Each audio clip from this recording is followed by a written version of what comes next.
Hello everyone, welcome to ओकुल India के सबसे अफोर्डेबल लर्निंग प्लेटफॉर्म में आप सभी लोगों का एक बार फिर से बहुत बहुत स्वागत है। 18 नवंबर 2025 ट्यूसडे यानी मंगलवार का दिन और इंडियन एक्सप्रेस न्यूज़ एनालिसिस की आईना सीरीज लेकर मैं शांतनु सनवाल एक बार फिर से आपके सामने हाजिर हूँ। तो चलिए शुरू करते हैं। तो आज के न्यूज़पेपर पर चलें उससे पहले मैं आपको ये बताना चाहूँगा कि 2026 और 2027 के यूपीएससी मेंस के लिए हम लोगों ने एक आंसर राइटिंग प्रोग्राम लॉन्च किया है फॉर द जीएस। इंग्लिश और हिंदी में ये प्रोग्राम रहने वाला है। 2026 वाले प्रोग्राम की अगर मैं बात करूं तो ये 9 महीने का प्रोग्राम है और 2027 वाला प्रोग्राम 21 महीने का है। ठीक है, दोनों ही प्रोग्राम्स जो हैं वो 1 दिसंबर 2025 से यानी कि नेक्स्ट मंथ स्टार्ट हो रहे हैं और 9 महीने वाला जो प्रोग्राम है 2026 वाला ये अगस्त 2026 तक चलेगा, क्योंकि अगस्त में आपके नेक्स्ट ईयर जो है वो मेंस है। और अगर मैं बात करूं 2027 वाले प्रोग्राम की तो ये अगस्त के 2027 तक चलेगा। तो अगर आपको इस प्रोग्राम में इंटरेस्टेड है, अगर आप आंसर राइटिंग की प्रैक्टिस करना चाहते हैं तो आप इस कोर्स में, इस बैच में हमारे साथ जुड़ सकते हैं। नीचे डिस्क्रिप्शन में आपको इसके लिंक मिल जाएंगे, हमारे ऐप और वेबसाइट में भी मिल जाएगा ये, वहाँ से भी आप इसको एनरोल कर सकते हैं। ठीक है, और ये ऐसे बैच हैं जिसमें जीएस 1 to 4 यानी कि सारे जीएस के पेपर्स कवर्ड हैं। अगर आप स्पेसिफिक जीएस पेपर वाइज करना चाहते हैं कि जीएस पेपर 1 या 2 या 3 या 4, तो उसके लिए अलग अलग कोर्सेज हमारे वेबसाइट और ऐप पर आपको दिख जाएंगे, वहाँ से जाके आप एनरोल कर सकते हैं। ठीक है, और सबसे बड़ी खास बात इन प्रोग्राम्स की ये है कि आपको 7 डेज़ का रिफंड प्रोग्राम भी दिया जा रहा है। मतलब एक फैसिलिटी दी जा रही है कि अगर आपको कोर्स ज्वाइन करने के बाद अगर 7 दिन तक आप सेटिस्फाई नहीं होते हैं तो विद इन 7 डेज़ आप 100% रिफंड इसमें क्लेम कर सकते हैं। ठीक है, और प्रीलिम्स के एग्ज़ाम के लिए भी एक टेस्ट सीरीज़ हमारे पास है। टोटल 51 टेस्ट हम आपको दे रहे हैं जनरल स्टडीज़ और करंट अफेयर्स की। अगर आप चाहें तो इसमें भी शामिल हो सकते हैं। ओनली 599 में ये टेस्ट सीरीज़ आपको पड़ेगी फॉर 25 स्टूडेंट्स के लिए। तो अगर आप चाहते हैं इस टेस्ट सीरीज़ में जुड़ना तो इसके लिए भी नीचे डिस्क्रिप्शन में लिंक दिया हुआ है, वहाँ से आप ज्वाइन कर सकते हैं। और सी सेट लाइव क्लासेस का बैच भी हमारा शुरू हो चुका है, ये भी चल रहा है। अगर आप इसमें भी इंटरेस्टेड हैं तो इसमें भी ज्वाइन कर सकते हैं। ठीक है, ओनली एट 1299। और इस बैच में जुड़ने के लिए आप 49 रुपीज़ का ट्रायल भी ले सकते हैं, है ना। उसके लिए आपको करना क्या होगा, जो यहाँ पर एक क्यूआर कोड यूपीआई आईडी दिया है, इस पर आप पेमेंट कर सकते हैं 49 रुपीज़ का और हमें टेलीग्राम पर या व्हाट्सएप पर मैसेज कर सकते हैं। ठीक है, उसके बाद आपको जो ट्रायल क्लासेस हैं वो मिल जाएंगी, आप उनको देख सकते हैं और अगर आप उनसे सेटिस्फाई होते हैं तो आप उसके बाद जो रिमेनिंग अमाउंट है वो पे करके कंप्लीट बैच में भी एनरोल कर सकते हैं। ठीक है, इसका भी लिंक आपको नीचे डिस्क्रिप्शन में मिल जाएगा। ये सब मैंने आपको यहाँ पर बता दिया है। चलिए अब आज के न्यूज़पेपर पर चलते हैं और क्या इंपॉर्टेंट आर्टिकल्स है अगर उसकी हम बात करें तो यहाँ पर फ्रंट पेज पर ये बात लिखी गई है कि historic first India to source 10% of LPG imports from US. ठीक है, भारत ने यहाँ पर अमेरिका के साथ इस तरीके का, मतलब जो इंडियन रिफाइनर्स हैं उन्होंने पहली बार अमेरिका के साथ इस तरीके का एक एग्रीमेंट किया है कि अगले साल भारत जो है वो लगभग 2 lakh MMTPA, that is 2.2 million यानी कि 22 लाख के आसपास tons per annum, million tons per annum जो है वो गैस, ये LPG gas, liquefied petroleum gas जो है वो अमेरिका से इंपोर्ट करेगा और ये हमारे टोटल इंपोर्ट का लगभग 10% के आसपास है। ठीक है, और ये बेसिकली सारा कुछ वही जो प्रधानमंत्री जब फरवरी के महीने में अमेरिका गए थे तो उस समय वहाँ पर डोनाल्ड ट्रंप ने कहा था कि हम चाहते हैं कि America becomes the largest gas and oil supplier of India. ठीक है, क्योंकि इंडिया जो है वो रशिया से तेल खरीद रहा था, उसको लेकर डोनाल्ड ट्रंप काफ़ी ज़्यादा नाखुश थे, है ना। 25% का टैरिफ लगाया, उसके ऊपर 25% की एक्स्ट्रा पेनल्टी लगाई। क्यों? क्योंकि भारत जो है वो रशिया से तेल खरीद रहा था, है ना। फिर रशिया के दो जो मेजर ऑयल कंपनीज थी उनके ऊपर सेंक्शन लगाए गए तो इंडिया ने वहाँ से तेल खरीदना कम किया। अब इंडिया ने जो है वो ये फैसला लिया है कि हम अपना जो एलपीजी का इंपोर्ट है उसका 10% कहाँ से सोर्स करेंगे, अमेरिका से सोर्स करेंगे। ठीक है, तो ये बातें यहाँ पर कही गई है। ठीक है, और यहाँ पर एक खबर ये भी है कि ट्रंप ने जो टैरिफ लगाया है उसकी वजह से भारत जो एक्सपोर्ट करता था सामान अमेरिका को, उसमें 9% की गिरावट आई है। अक्टूबर के महीने का डेटा ये बता रहे हैं। ठीक है, और इसकी वजह से ये भी हुआ है कि जो अमेरिका के साथ इंडिया का ट्रेड सरप्लस था उसमें वो लगभग आधा हो चुका है ना। जितना ट्रेड सरप्लस इंडिया का अमेरिका के साथ हुआ करता था वो यहाँ पर आधा हो चुका है, ये बात यहाँ पर बताई जा रही है। ठीक है, आई होप क्लियर है बात। चलिए, इसमें कुछ ऐसा बहुत ज़्यादा खास पढ़ने का नहीं है, जो मेन बातें थी वो मैंने आपको यहाँ पर बता दी हैं। आगे बढ़ते हैं। बीच के पेज में एक न्यूज़ है, वो हम थोड़ा सा देखेंगे, ये वाली। फिर आगे बढ़ते हैं कि tiger safari on non forest land and no night tourism. यहाँ पर सुप्रीम कोर्ट ने एक फैसला सुनाया है, ठीक है, और ये निर्देश दिए हैं कि टाइगर सफारीज, ठीक है, टाइगर सफारी क्या होती है? टाइगर सफारी बेसिकली जो, या आप कहें कि in general terms jungle safari क्या होती है? जंगल सफारी वो होती है, आपने देखा होगा कि लोग जो है वो खुली जो जीप होती हैं, जिप्सीज होती हैं, उनमें जाते हैं किसी ऐसे एरियाज़ में, है ना, जहाँ पर वाइल्ड लाइफ होती है, और उसको मतलब क्लोजली ऑब्जर्व करते हैं, उसकी फ़ोटोज़ वगैरह निकालते हैं, उसको कहते हैं जंगल सफारी, है ना। तो टाइगर के एरियाज़ में इस तरीका किया जाता है तो उसको टाइगर सफारी कहते हैं। तो यहाँ पर सुप्रीम कोर्ट ने यह निर्देश दिए हैं कि टाइगर सफारीज जो हैं वो सिर्फ और सिर्फ नॉन फॉरेस्ट लैंड और डिग्रेडेड फॉरेस्ट लैंड में होगी, और वो भी बफर एरियाज़ में। ठीक है, और बफर एरियाज़ में भी, लेकिन कंडीशन ये है कि वो एरियाज़ जो हैं वो टाइगर कॉरिडोर का हिस्सा नहीं होने चाहिए। टाइगर कॉरिडोर का मतलब आप समझते होंगे कि जो टाइगर हैबिटेट्स होते हैं उनको जोड़ने वाली जगह। ठीक है, मतलब एक एक टाइगर हैबिटेट को दूसरे टाइगर हैबिटेट से जो एरियाज जोड़ते हैं, जहाँ पर टाइगर का फ्रीक्वेंट मूवमेंट रहता है, उसको कहा जाता है टाइगर कॉरिडोर। ठीक है, तो टाइगर कॉरिडोर के एरिया में भी ये अलाउड नहीं है, ऐसा सुप्रीम कोर्ट का कहना है। ठीक है, तो tiger safari shall not be permitted in the core or a critical tiger habitat area. ठीक है, जो टाइगर हैबिटेट एरिया है उसके कोर और क्रिटिकल एरिया में टाइगर सफारी परमिटेड नहीं होगी, ऐसा यहाँ पर साफ साफ कहा गया है। और दूसरी बात यहाँ पर कोर्ट ने यह भी कही है कि tiger safari shall be allowed only in association with a full fledged rescue and rehabilitation centre for tigers. ठीक है, मतलब टाइगर सफारी जो है वो ऐसी जगहों पर अलाउड होगी जहाँ पर टाइगर्स के लिए रेस्क्यू और रिहेबिलिटेशन सेंटर होंगे, जहाँ पर मान लीजिए किसी कन्फ्लिक्ट एनिमल्स मतलब कि टाइगर्स को अगर कोई नुकसान होता है, उनका किसी के साथ कोई कन्फ्लिक्ट होता है, टाइगर्स अगर एनिमल्स जो है वो इंजर्ड होते हैं, या फिर अबेंडेंड एनिमल्स, है ना, तो उनको जो है वो रखा जाएगा फॉर रिहेबिलिटेशन। तो उनके लिए इस तरीके का रिहेबिलिटेशन और रेस्क्यू सेंटर भी होना चाहिए। इसके बाद इको सेंसिटिव जोन्स के एक्सटेंट को लेकर फॉर द टाइगर रिजर्व ये कहा गया है कि the formulation of ESZs for these tiger reserves will abide by the letter dated 23rd April 2018 issued by the Ministry of Environment, Forest and Climate Change, which clarifies that the minimum area comprised in the ESZs will be the buffer or fringe area of the tiger reserve। ठीक है, तो basically जो ये ministry of environment, forest और climate change का एक letter है, उसमें जो कंडीशंस दी गई हैं कि किसी भी टाइगर रिजर्व में कितना एरिया इको सेंसिटिव जोन होगा, है ना, उसको लेकर बात कही गई है। ठीक है, और ये भी कहा गया है कि हर टाइगर रिजर्व्स में must have notified ESZs with in 1 year. ठीक है, कि 1 साल के अंदर अंदर सभी टाइगर रिजर्व्स जो हैं उनको ESZ नोटिफाई करना होगा।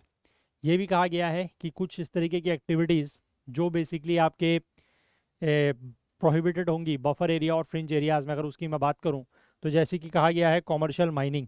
ठीक है, कॉमर्शियल माइनिंग, सॉ मिल्स मतलब जो आरा मशीन वगैरह होती हैं वो हो गई, polluting industries, commercial firewood use, major hydroelectric projects, introduction of exotic species, hazardous substance production, low flying aircraft, tourism aircraft, waste discharge into natural ecosystem, tree felling without permission from appropriate authorities, ये सारी चीज़ें जो हैं वो buffer areas और fringe areas में पूरी तरीके से प्रतिबंधित होंगी, प्रोहिबिटेड होंगी।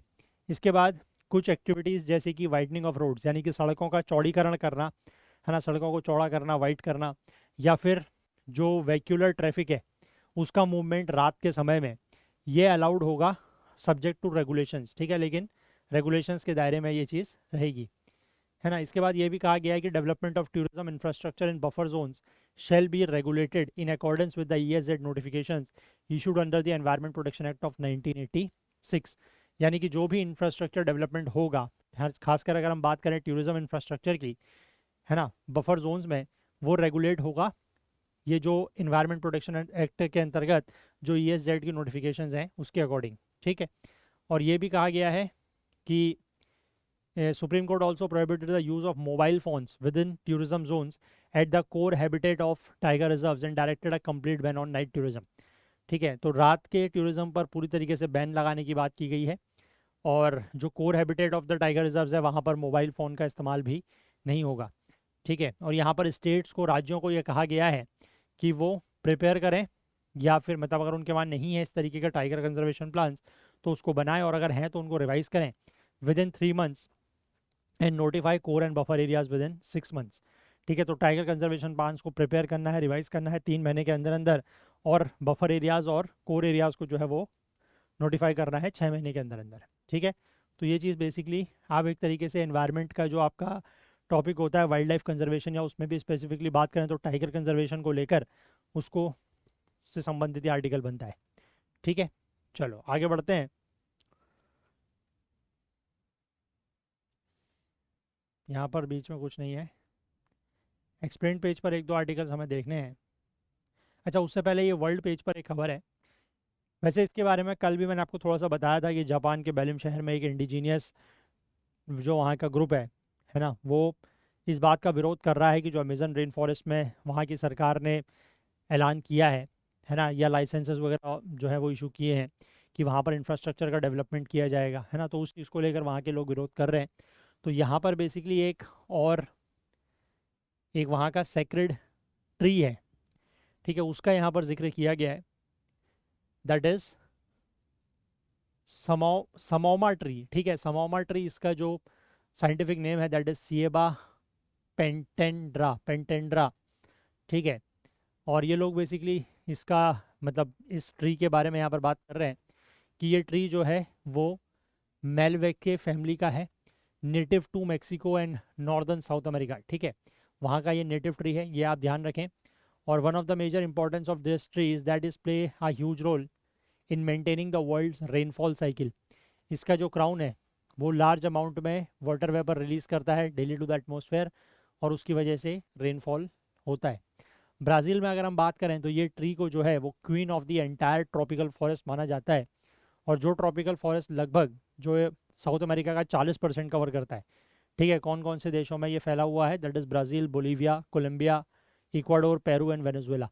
और समोमा ट्री की अगर मैं बात करूँ तो ये लगभग जो इसका लाइफ साइकिल है या लाइफ टाइम आप कह सकते हैं 300 से 400 साल का होता है, और तब तक इसकी जो हाइट है वो 70 मीटर तक ऊंची हो जाती है। ठीक है, 70 मीटर। और ट्री जो है वो अपने शुरुआती कुछ सालों में बहुत तेज़ी से ग्रो करता है।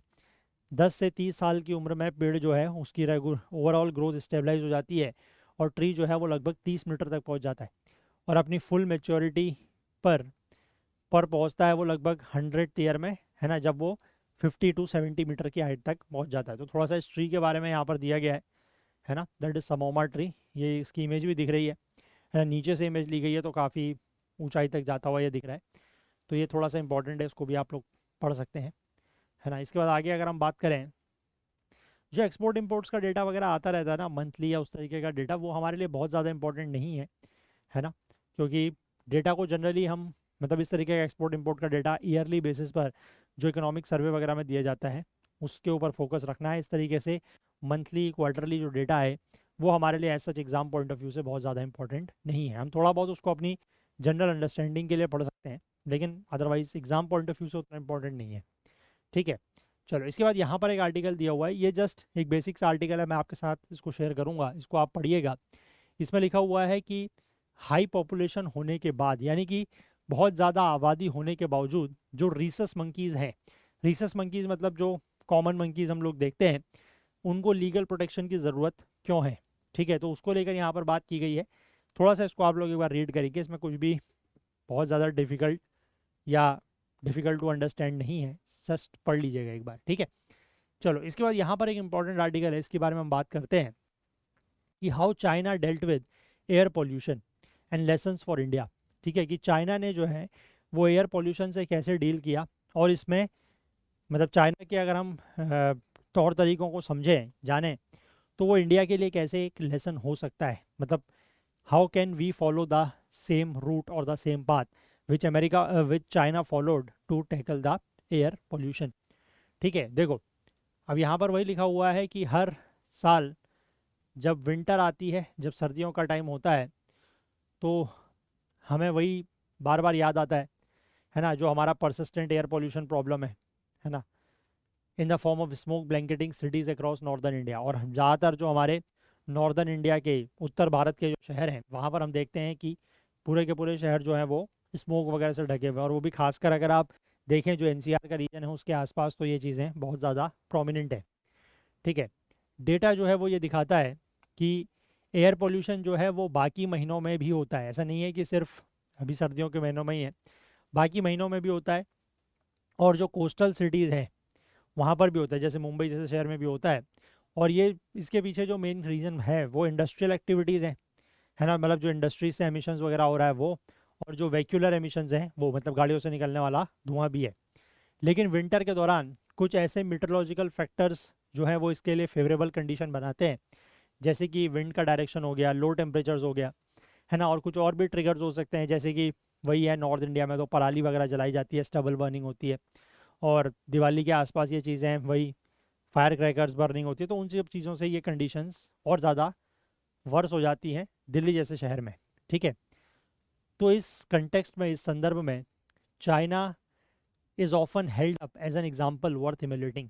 तो चाइना हमें एक ऐसा उदाहरण देता है कि जिसको हम फॉलो कर सकते हैं, जिसका हम अनुसरण कर सकते हैं। ठीक है, तो यहाँ पर बनारस हिंदू यूनिवर्सिटी के एक फॉर्मर सीनियर रिसर्चर हैं अरिदीप मुखर्जी, है ना। इनका यहाँ पर ये कहना, और ये बेसिकली चाइना की एक Nanjing university of information science and technology है, उसके विजिटिंग प्रोफेसर भी रह चुके हैं। और 2023 में एक स्टडी हुई है जिसमें देशों के जो एयर पोल्यूशन की समस्या है उसको कंपेयर किया गया है, तो उसके भी एक ऑथर हैं। तो इनका ये कहना है कि इंडिया की जो एयर पोल्यूशन का जो करंट सिनारियो है, ये बेसिकली हम इसको कंपेयर कर सकते हैं चाइना की इस तरीके की समस्या जो 2000 मतलब 2000s के टाइम पर वहाँ पे रहती थी, in terms of high particulate matter. ठीक है, बहुत ज़्यादा पर्टिकुलेट मैटर रहता है और सिग्निफिकेंट हेल्थ और economic burden associated with it. इससे जुड़ा हुआ स्वास्थ्य का भी बर्डन है ना, और इकोनॉमिक बर्डन भी है, मतलब स्वास्थ्य को भी नुकसान हो रहा है, हमारी इकोनॉमी को भी इस वजह से नुकसान हो रहा है। ठीक है, दोनों देश यानी कि अमेरिका, सॉरी बार बार अमेरिका मुंह पे आ रहा है, चाइना और इंडिया जो है, उन दोनों जगहों पर जो ड्राइवर्स ऑफ पॉल्यूशन है, मतलब जिस चीज़ की वजह से, या आप कह सकते हैं जो मेन कॉज है पॉल्यूशन का, वो लगभग लगभग एक सा ही है।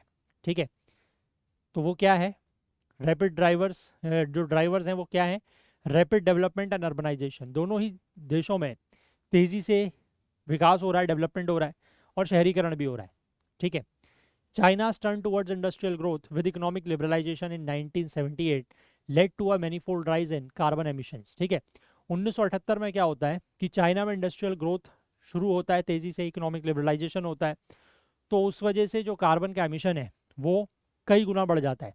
और 2000 आते आते जो बाई प्रोडक्ट्स हैं, ठीक है, जो मतलब एमिशंस वगैरह के जो बाई प्रोडक्ट्स हैं, ये आपको हेजी स्काइज में, मतलब स्काई में आपको धुंधलापन दिखने लगता है, वहाँ पर ये चीज़ें दिखने लगती हैं, नदियों में पॉल्यूशन दिखने लगता है।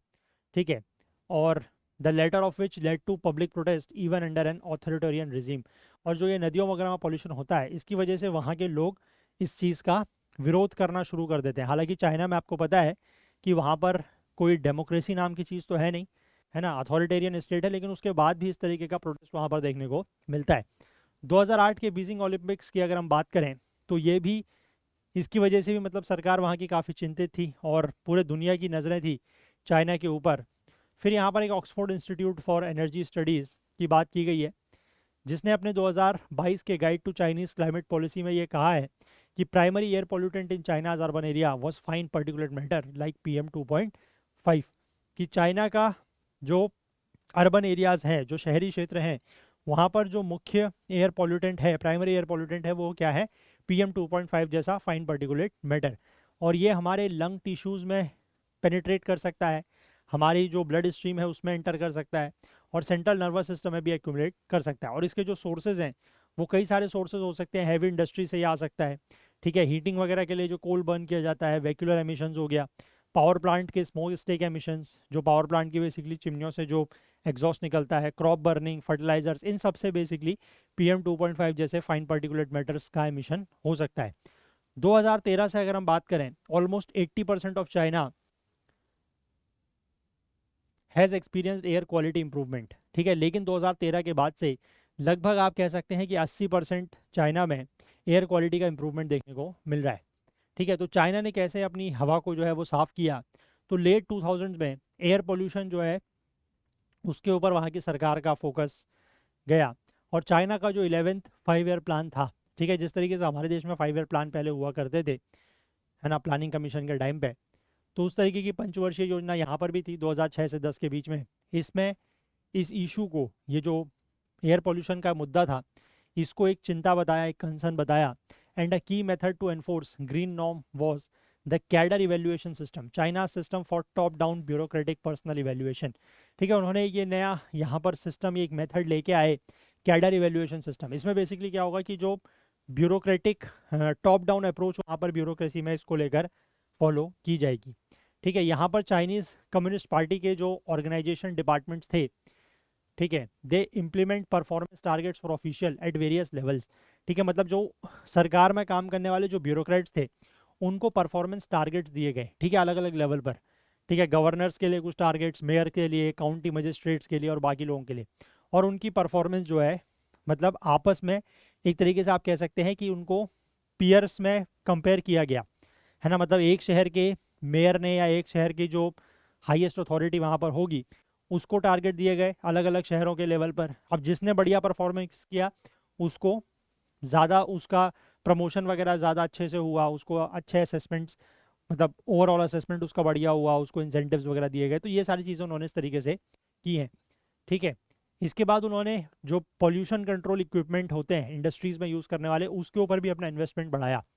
ठीक है, और जो outdated industrial capacity designated as excessive polluting, मतलब ऐसी इंडस्ट्रीज जो काफ़ी ज़्यादा पॉल्यूटिंग थी, उनको शट डाउन किया गया, है ना, जहाँ पर एनर्जी कंजम्पशन बहुत ज़्यादा होता था, जैसे कि power plants, smelters, chemical facilities, paper plant, उनको उन्होंने यहाँ पर शट डाउन किया है।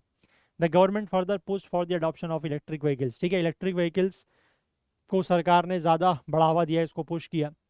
ठीक है, हालांकि चाइना की जो ज़्यादातर इलेक्ट्रिसिटी है वो कोयले से आती है, और लेकिन जो ईवी से कार्बन एमिशन है वो जनरली बहुत कम होता है। ठीक है, इंटरनल कंबशन इंजन के कंपैरिजन में वो बहुत कम होता है जो एमिशन इससे होता है आपका व्हीकुलर एमिशंस, मतलब जो internal combustion engine petrol diesel से चलने वाली गाड़ियाँ हैं उनके कंपैरिजन में काफ़ी कम होता है। ठीक है, क्योंकि इलेक्ट्रिक व्हीकल्स की जो एफिशिएंसी है वो काफ़ी अच्छी होती है। ठीक है, उनमें किसी प्रकार का कोई टेल पाइप एमिशन नहीं होता, और उनको रिचार्ज करने के लिए जो पावर आती है वो जनरली अर्बन सेंटर्स के बाहर जनरेट की जाती है। मतलब कोयले को, मतलब बिजली जो बनाई जा रही है इलेक्ट्रिक व्हीकल्स को चार्ज करने के लिए, वो भले ही कोयले से बन रही है, लेकिन वो पावर प्लांट्स वगैरह शहरों में नहीं है, तो उसका बहुत ज़्यादा असर इस तरीके के अर्बन एरियाज़ में देखने को नहीं मिलता है।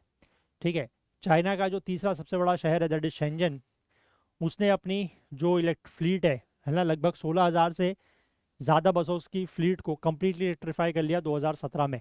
ऐसा करने वाला वो पहला जो है वो शहर बनता है दुनिया में। उस समय उसकी जो आबादी है वो लगभग 11 लाख के आसपास थी, है ना, जितनी आबादी आज हमारे बेंगलुरु शहर की है उसके आसपास। और बाकी कुछ और शहर जैसे कि शंघाई वगैरह ने भी उसको फिर फॉलो किया।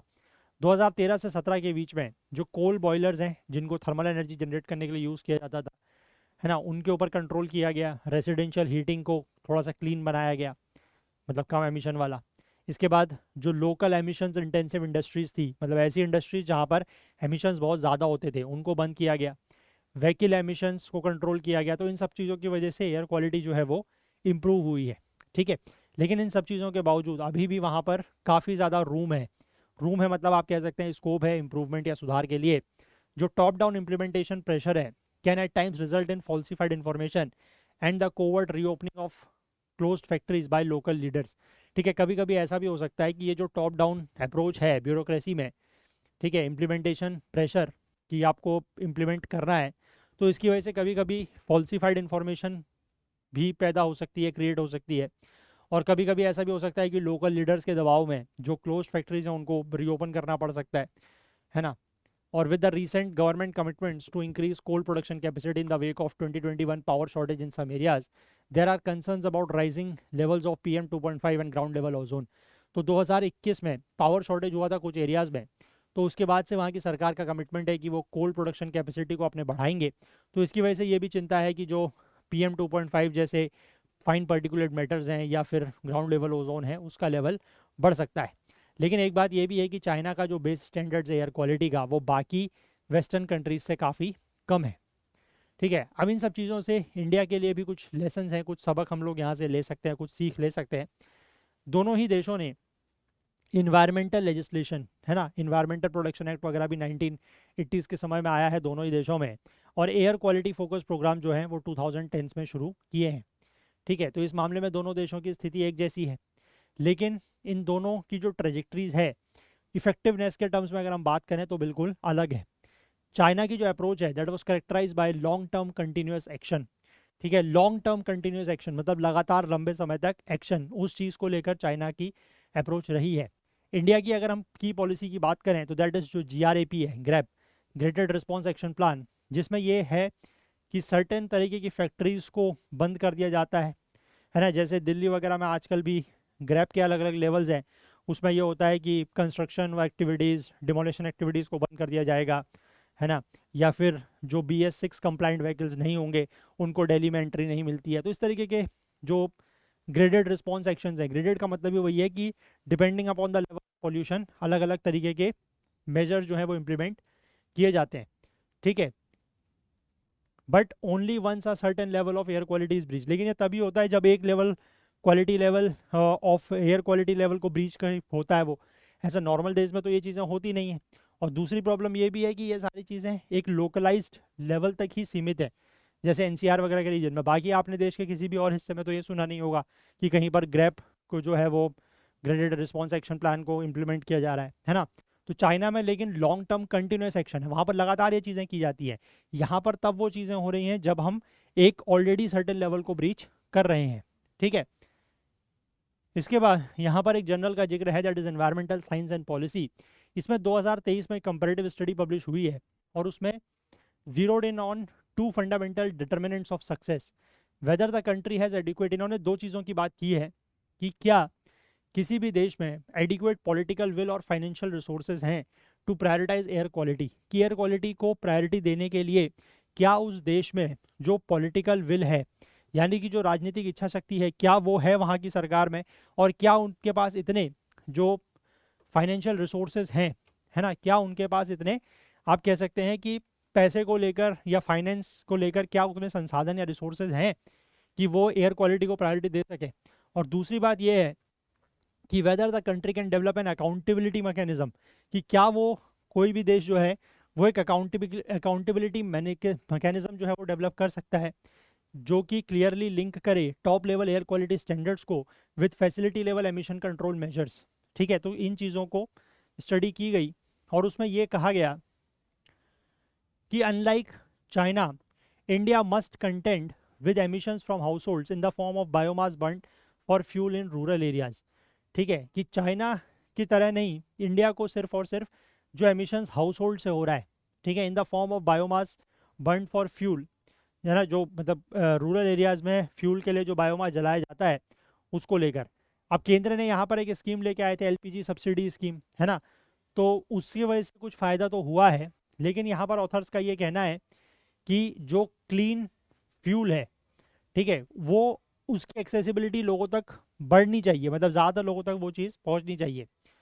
उसके बाद ये लिखा है कि जब तक चाइना ने पॉल्यूशन मतलब टैकल करना शुरू किया तब तक उसके ज़्यादातर लोगों के पास they had the access to power. ठीक है, तो अब वो they could thus scale back on some power plants and industries with financial resources at hand. ठीक है, तो अब वो वापस से जो पावर प्लांट्स हैं या जो इंडस्ट्रीज़ हैं उनको क्या कर सकते हैं, उनको स्केल अप कर सकते हैं क्योंकि उनके पास रिसोर्सेज हैं। Not only India does India face a lack of equitable access to resources such as electricity, but green commitments are often seen as a trade-off with growth। ठीक है, इंडिया में एक तो प्रॉब्लम ये है कि हमारे पास इक्विटेबल एक्सेस ऑफ रिसोर्सेज नहीं है, इलेक्ट्रिसिटी जैसे रिसोर्सेज हमारे पास सबके पास नहीं है पूरे देश में। ठीक है, और दूसरा एक प्रॉब्लम ये भी है कि अगर हम अपने ग्रीन कमिटमेंट्स को बताते हैं तो वो एक तरीके से ग्रोथ के साथ ट्रेड ऑफ माना जाता है, कि मतलब अगर हम अपने ग्रीन कमिटमेंट्स को बढ़ाएंगे, लेट से कि हम अपना अगर कोल का कंजम्पशन कम करेंगे, है ना, मतलब हम एक तरीके से टूवर्ड्स द ग्रीन एनर्जी या क्लीन एनर्जी की तरफ बढ़ रहे हैं, लेकिन उससे प्रॉब्लम ये होगी कि हमारे देश में फिर ग्रोथ जो है वो कम हो जाएगी, है ना, तो ये बात लिखी गई है। इसके बाद ये भी कहा गया है कि गवर्नेंस सिस्टम्स की बात की गई है। चाइना का सिस्टम यूनिटरी है ना, इंडिया में टीयर्ड गवर्नेंस है ना, लोग मतलब स्टेट लेवल, सेंट्रल लेवल, फिर लोकल लेवल पे। तो जहाँ पर अथॉरिटीज़ जो है वो ऑफन ओवरलैप कर जाती हैं और अकाउंटेबिलिटी जो है वो एक पर्टिकुलर इंस्टीट्यूशन तक नहीं रह पाती है, ठीक है। And this is not to say that India has made no progress. तो इसी की वजह से हम ये कह सकते हैं कि इंडिया में कोई खास मतलब प्रोग्रेस नहीं हुई है, ऐसा नहीं कह सकते हैं। The judiciary specially has allowed for various public interest litigation the direct section, ठीक है। जुडिशरी में कई बार इस तरीके के PILs वगैरह लगाए गए हैं, जिसके जवाब में जुडिशरी ने एक्शन लिया है। The study noted that China would do well to integrate more Indian style approaches in terms of decentralization and legal accountability, ठीक है। तो उसमें ये भी कहा गया है कि चाइना जो है वो और अच्छा कर सकता है अगर वो इंडिया स्टाइल की जो अप्रोचेज है ना, डिसेंट्रलाइजेशन जैसे कि हमारी टीयर्ड गवर्नेंस है या फिर जो लीगल अकाउंटेबिलिटी है, अगर वो सेट करता है तो चाइना और बेटर कर सकता है, ठीक है। इसके बाद ये कहा गया है कि given their differences India adopting some of China's methods may lead to overall benefits, है ना, क्योंकि दोनों देशों में अंतर है, लेकिन उसके बावजूद अगर इंडिया जो है वो चाइना के जो मेथड्स हैं अगर उनको अडॉप्ट करता है तो उससे ओवरऑल बेनिफिट हो सकता है। लेकिन ज़रूरी नहीं है कि जैसा जो ट्रेजेक्टरी या जो पाथ हमें चाइना में देखने को मिली है वैसी ही एग्जैक्टली इंडिया में भी हो, ठीक है। इंडिया लेकिन फिर भी कुछ जो स्ट्रेटजीज़ हैं उनको बोरो कर सकता है, जैसे कि इंडस्ट्रियल और वेहिकुलर पॉल्यूशन को कंट्रोल करना, ठीक है, स्ट्रिंजेंट एमिशन रेगुलेशंस लगा के, और या फिर क्लीनर फ्यूल्स के यूज़ को एक्सपेंड करके, या पब्लिक ट्रांसपोर्ट को प्रमोट करके, इन चीज़ों से फ़ायदा हो सकता है। चाइना का एक्सपीरियंस ये दिखाता है कि that comprehensive control measures informed by robust environmental monitoring and scientific research can lead to significant improvement in air quality। तो इन सब चीज़ों को करके हमारी जो एयर क्वालिटी है उसमें significant improvement हो सकता है। While acknowledging the need to tailor an India specific strategy for certain areas, the China scenario offers valuable lessons। मतलब हम इस बात को एक्नॉलेज करें कि हमें ज़रूरत है इंडिया स्पेसिफिक स्ट्रेटजी की, लेकिन हम ये भी कह सकते हैं कि जो चाइना का सिनेरियो है वो हमें कुछ वैल्यूएबल लेसन्स देता है, ठीक है। तो this is an important article. आपसे मेंस में ज़रूर सवाल पूछा जा सकता है कि इंडिया मतलब चाइना ने क्या क्या कदम उठाए हैं, what are the steps China have taken to tackle the air pollution and what lessons can India learn from it, ठीक है। तो दिस इज़ वेरी इंपॉर्टेंट। मतलब अब बात वही है कि चाइना से हम सीखेंगे, फिर हमें वो लगता है कि चाइना तो हमारा दुश्मन है, हम इससे क्यों सीखें, है ना। बट ऐसा नहीं है। अगर कहीं पर आपको पूरे ओवरऑल वर्ल्ड में है ना, कहीं पर भी अगर आपको कुछ अच्छे एग्जांपल्स मिल रहे हैं जिनको आप इमिलेट कर सकते हैं, जिनको आप फॉलो कर सकते हैं, जो आपके लिए बेहतर हो, तो किए जा सकते हैं, है ना। कोई ऐसा ज़बरदस्ती की अकड़ तो नहीं है कि चाइना ने ऐसा कर दिया तो हम ऐसा क्यों करें, हम उसको क्यों फॉलो करें, हम उससे कोई छोटे थोड़ी हैं, हम छोटे नहीं हैं, है ना। बात सीधी सी है कि हम किसी से छोटे नहीं हैं। लेकिन द थिंग इज़ कि अगर वहाँ पर कुछ अच्छा हो रहा है और उन चीज़ों को फॉलो करके, और वो भी ऐसा नहीं है कि हमें उसको ब्लाइंडली फॉलो करना है, हमें अपने हिसाब से जो स्ट्रेटेजिक आप कह सकते हैं कि कुछ टेलर मेड स्ट्रेटजीज बनानी है, हम उस चीज़ को एज इट इज़ इवेल्युएट करें ऐसा मैं नहीं कह रहा हूँ, है ना। बट हाँ, उसमें से कुछ सीख लेके और उन चीज़ों को कैसे हम इंडिया स्पेसिफिक अप्लाई कर सकते हैं वो करके वी कैन इम्प्रूव, ठीक है। तो वो चीज़ें हो भी रही हैं, जैसे कि क्लीनर फ्यूल की एक्सेस को बढ़ाया जा रहा है ना, जैसे उज्ज्वला स्कीम वगैरह हैं और वो सब चीज़ें हैं। और फिर आप ये कह सकते हैं कि जो वेक्यूलर एमिशंस को कंट्रोल करने के लिए नॉर्म्स लाए जा रहे हैं, जैसे BS6 फॉलो किया जा रहा है ना। तो वो सारी चीज़ें हैं व्हीकल्स की, जैसे हमने कल ही बात की थी एक आर्टिकल में कि टू व्हीलर्स का जो वेक्यूलर एमिशंस है ना, वो बेसिकली गाड़ी की एज, गाड़ी के माइलेज उस पर डिपेंड कर रहा है। तो उससे रिलेटेड हमारी जो स्क्रैपेज पॉलिसी वगैरह है, ठीक है, कि पुराने व्हीकल्स को स्क्रैप किया जाएगा, उनका यूज़ नहीं होगा, तो वो सारी चीज़ें जो हैं वो इसमें हेल्प कर रही हैं, ठीक है। तो ये सब चीज़ें हो रही हैं धीमे धीमे। बट अब इतने बड़ा देश, इतनी बड़ी आबादी और इतनी बड़ी समस्या, तो it will take time to be tackled, ठीक है, उसको टैकल करने में समय लगेगा। चलो आगे बात करते हैं। एक और आर्टिकल है, साइंस रिलेटेड आर्टिकल है, आज का लास्ट आर्टिकल रहेगा। यहाँ पर एक सैटेलाइट का जिक्र है, दैट इज़ Sentinel-6B, ठीक है। ये एक नया सैटेलाइट है और ये ओशन को ऑब्जर्व करने के लिए लॉन्च किया गया है। इसको लॉन्च किया गया है कैलिफोर्निया के वेंडनबर्ग स्पेस फोर्स बेस, ठीक है। ये ओशन ट्रैकिंग सैटेलाइट है। इसमें आपको ये आई थिंक विजिबल होगा, अब विजिबल है, ठीक है। इसमें ये एक ओशन ट्रैकिंग सैटेलाइट है। इसमें 6 ऑनबोर्ड साइंस इंस्ट्रूमेंट्स हैं जो कि सी लेवल जो बढ़ता है, यानी कि समुद्र का जो स्तर बढ़ता है, ये उसको ऑब्जर्व करेगा, उसको मेजर करेगा, और उस सी लेवल राइज की वजह से प्लेनेट के ऊपर क्या इम्पैक्ट पड़ता है उसको भी, ठीक है। इसकी जो स्पीड रहेगी, ये अर्थ को ऑर्बिट करेगा at an speed of 7.2 kilometre per second. 7.2 kilometre per second की स्पीड से ये अर्थ को ऑर्बिट करेगा, और अर्थ का ये एक चक्कर पूरा करेगा 112 मिनट में, ठीक है। Data of the oceans, oceans का डेटा, उसका टेम्परेचर, सी लेवल, ये सभी चीज़ें जो हैं वो किस लिए इंपॉर्टेंट है, किस लिए वाइटल हैं? वेदर फोरकास्टिंग के लिए, स्टॉर्म को प्रोडिक्शंस करने के लिए, securing under C pipeline and cable networks, मतलब जो समुद्र के नीचे से केबल्स बिछाई जाती हैं, है ना, वायर केबल्स के नेटवर्क बिछाए जाते हैं, पाइपलाइन बिछाई जाती है, उनके लिए इंपॉर्टेंट है, और शिपिंग सर्विसेज के लिए, ठीक है। अब ये जो डेटा होगा from Sentinel-6B is expected to improve the accuracy of weather forecast. इससे वेदर फोरकास्ट की जो एक्यूरेसी है वो इम्प्रूव होगी, है ना। स्टॉर्म और फ्लड प्रेडिक्शंस मतलब और ज़्यादा इम्प्रूव होंगे। इस एडमिनिस्ट्रेटर्स को मदद मिलेगी कि वो बेटर रियल टाइम डिसीजंस ले पाएँ to safeguard public property and protect coastal infrastructure, ठीक है। ये बेसिकली जो प्रोग्राम है Sentinel-6B का, ये एक जॉइंट मिशन है बिटवीन यूनाइटेड स्टेट्स का नासा और जो वहाँ का ये है नेशनल ऑब्जर्वेटरी ऑन ये एटमॉस्फेयर एंड एडमिनिस्ट्रेशन, ठीक है, and the European space agency. तो ये इन सबका क्या है, जॉइंट मिशन है।